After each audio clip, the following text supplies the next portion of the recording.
अगर हम देखते हैं इसे, here we have a right angled, यहाँ पर हमारे पास है एक ए पी एंड सी, और राइट एंगल हमारे पास बी पे बना हुआ है। ऑल्सो हमें ए बी की साइड दी हुई है, that A B is 24 centimetre and B C is your 7 centimetre. तो हमें ए सी नहीं दिया हुआ है, right, we are not given A C. So हम ए सी को निकाल सकते हैं by using Pythagoras theorem.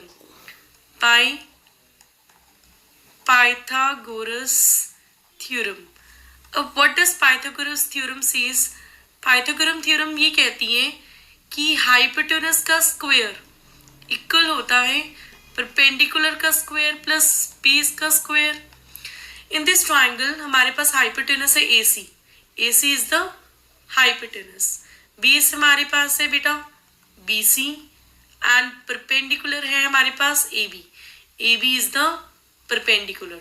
So hypotenuse है हमारे पास ए सी का whole square is equal to perpendicular हमारे पास in right angle triangle is A B का स्क्वायर प्लस बेस है हमारे पास इसमें बी सी का square. A B and B C की वैल्यूज हमें दी हुई है, ए बी इज योर 24 का square plus B C is your 7 का स्क्वायर। सो आपको इसकी स्क्वायर्स कैलकुलेट करनी होंगी। You have to calculate the squares of this 24 का स्क्वायर एंड 7 का square. 24 you can do, that is 576 and 7 का स्क्वायर होता है आपका 49, that is your AC का स्क्वायर। नाउ अगर तुम आप इन सबको ऐड करते हो सो यू गेट 625, आपको मिलता है 625। AC का स्क्वायर इज 625। अब ऐसा कौन सा नंबर होता है जिसका स्क्वायर हमारे पास 625 होता है? That is 25। So AC is your 25 centimetre. तो अब मेरे पास 3 की 3 साइड्स हैं, I have all the 3 sides and I can find the trigonometric ratio. So first question, first part है हमारे पास साइन ए। सो आपको पता है कि साइन ए की वैल्यू क्या होती है? Perpendicular upon hypotenuse. अब बेटा जब हम एंगल ए की बात कर रहे हैं तो उसका परपेंडिकुलर क्या होगा? वो साइड जो ए के सामने है। ए के सामने कौन सी साइड है? B C. सो उसका परपेंडिकुलर क्या होगा? ए के सामने वाली जो हमारी साइड की उसके हम परपेंडिकुलर लेंगे, so that is B C. और हाइपोटेनस हमारे पास क्या होती है? Longest side, and in this longest side is A C. So B C upon A C. B C हमारे पास है 7 सेंटीमीटर, ए सी हमारे पास है 25 सेंटीमीटर। सो साइन ए की वैल्यू कितनी है? 7/25। इसी में अगर हम कॉस ए निकालते हैं, कॉस ए का फॉर्मूला होता है बेस अपॉन हाइपोटेनस।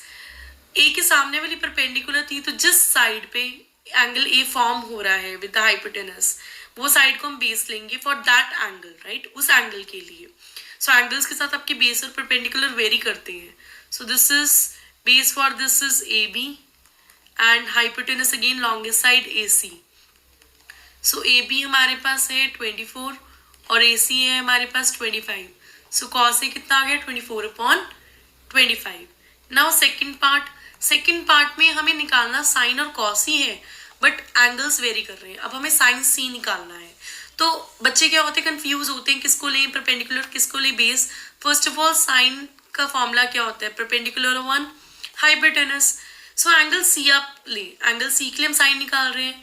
परपेंडिकुलर क्या होगा? वो साइड जो एंगल सी के सामने है, राइट। सी के सामने कौन सा साइड है? A B.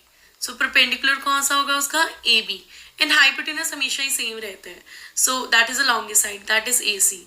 So A B हमारे पास है 24 एंड ए सी हमारे पास है 25। सो साइन सी कितना आ गया हमारे पास? 24/25। नाउ सिमिलरली अगर मैं कॉस सी निकालती हूँ तो कॉस का फॉर्मूला क्या होता है? Base upon hypotenuse. सी कौन से एंगल पे फॉर्म्ड है, कौन से साइड पे फॉर्म्ड है? ये एंगल बी सी पर, राइट। सो बी सी उसका क्या हो जाएगा? Base. So B C is the base and hypotenuse fixed again A C. B C की वैल्यू है हमारे पास 7 एंड ए सी की वैल्यू है हमारे पास 25। So all the required ratios जो आपको थी sine A, cos A, sine C and cos C आपको मिल गई है using the formula sine perpendicular upon hypotenuse and cos but base upon hypotenuse.